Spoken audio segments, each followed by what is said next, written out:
모두 가족 여러분, 오늘은 목요일입니다. 세상에는 윗사람과 아랫사람이 있죠. 그러면 자연스럽게 윗사람은 아랫사람을 편하게 대하죠. 그런데 하나님은 그렇게 하지 말라고 하시죠. 그렇다면 그 이유가 무엇일까요? 그 답이 바로 오늘 본문에 있어요. 그래서 오늘 묵상을 잘 들어보시면 왜 아랫사람에게 잘해야 하는지를 아실 수 있을 거예요. 그러면 오늘도 묵상에 잘 참여해 주시고요. 꼭 댓글로 무엇을 느꼈는지를 나눠주세요. 그리고 이 묵상을 나눴으면 하는 사람에게 공유해 주시고요. 오늘도 좋아요와 구독 잊지 말아주세요. 아셨죠? 그러면 오늘 본문인 욥기 27장 듣고 올게요. 27장. 욥이 또 풍자하여 이르되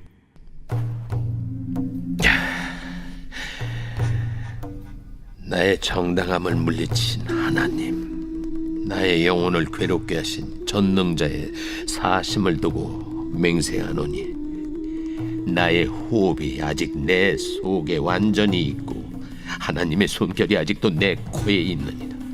결코 내 입술이 불의를 말하지 아니하며 내 혀가 거짓을 말하지 아니하리라. 나는 결코 너희를 옳다 하지 아니하겠고 내가 죽기 전에는 나의 온전함을 버리지 아니할 것이라. 내가 내 공의를 굳게 잡고 놓지 아니하리니 내 마음이 나의 생애를 비웃지 아니하리라. 나의 원수는 악인같이 되고 일어나 나를 치는 자는 불의한 자같이 되기를 원하노라. 불경건한 자가 이익을 얻었으나 하나님이 그의 영혼을 거두실 때에는 무슨 희망이 있으랴. 환난이 그에게 닥칠 때 하나님이 어찌 그의 부르짖음을 들으시리라. 그가 어찌 전능자를 기뻐하겠느냐. 항상 하나님께 부르짖겠느냐. 하나님의 솜씨를 내가 너희에게 가르칠 것이요 전능자에게 있는 것을 내가 숨기지 아니하리라.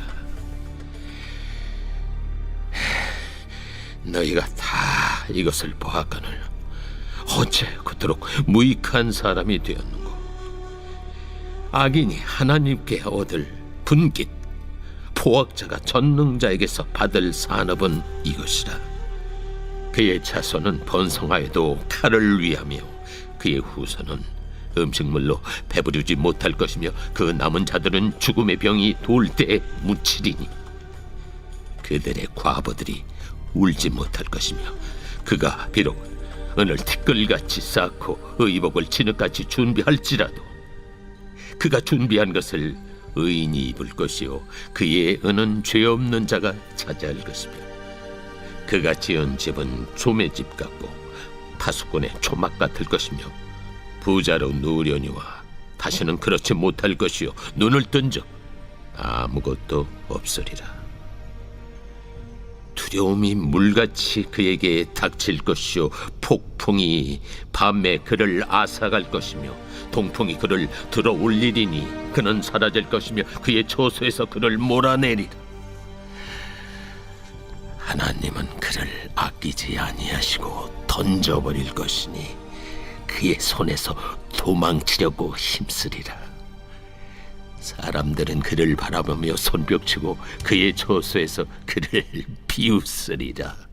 창조주 하나님의 광대하심을 말한 욥은 말을 이어갔습니다. 욥은 자신에게 숨이 붙어있는 한 하나님 앞에서 결코 거짓말을 하지 않겠다고 다짐했습니다. 그리고 그 거짓말은 친구들이 말하는 대로 욥이 하지도 않은 죄를 있다고 인정하는 거짓말이었습니다. 그러면서 욥은 이제 반대로 자신을 조롱하던 친구들이 오히려 하나님 앞에서 불의한 자가 되어 하나님의 심판을 받기를 원한다고 말했습니다. 그러면서 악인이 하나님께 받을 저주가 무엇인지를 말했습니다. 악인은 자손이 번성해도 칼로 죽임을 당하고 그의 후손은 전염병으로 죽을 것이라고 말했습니다. 그리고 그들은 하나님도 아끼지 않으실 거라고 말했습니다. 그러면서 욥은 친구들에게 너희도 이를 알면서 어찌하여 자신을 괴롭혀서 악인이 되려고 하냐며 책망했습니다. 욥의 이런 말은 단순히 악에 바쳐서 한 말이 아니었습니다. 진실이었기 때문에 한 말이었습니다.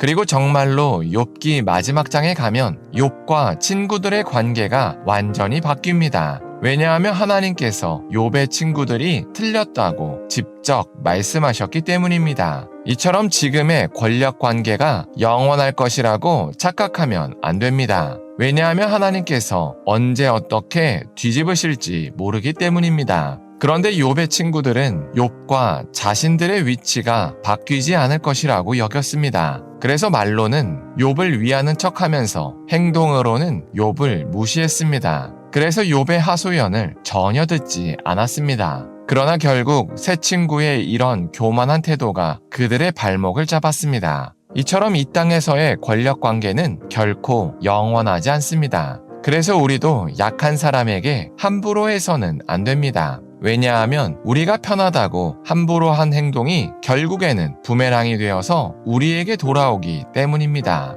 예를 들면 가정에서 아버지가 젊었을 때 강자라고 함부로 해서는 안 됩니다.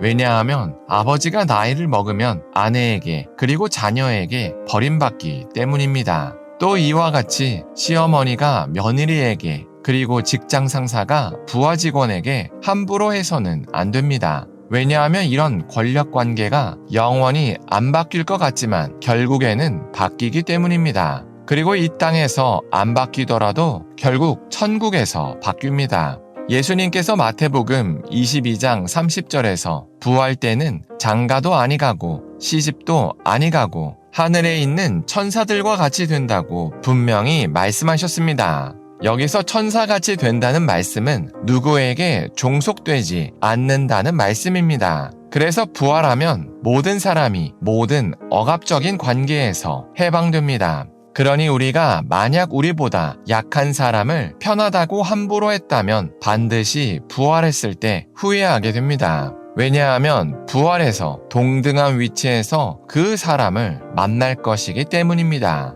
그러니 우리는 누구에게나 대접받고 싶은 대로 대접해야 합니다. 왜냐하면 그래야 서로 위치가 바뀌었을 때 좋은 대접을 받기 때문입니다. 그래서 우리가 오늘 하루를 살 때, 부활할 때 모든 권력 관계가 바뀐다는 사실을 늘 기억했으면 좋겠습니다. 그래서 지금 우리보다 약한 사람에게 편하다고 함부로 하지 않았으면 좋겠습니다. 기도하겠습니다. 사랑의 하나님, 욥이 새 친구들에게 하나님의 심판이 임할 것이라고 말한 것을 나눴습니다. 이처럼 이 땅에서는 권력 관계가 영원하지 않음을 고백합니다. 그래서 부활할 때 모든 권력 관계가 바뀐다는 사실을 늘 기억할 수 있게 하여 주시옵소서. 그래서 지금 우리보다 약한 사람에게 편하다고 함부로 하지 않게 하여 주시옵소서. 예수님의 이름으로 기도합니다. 아멘.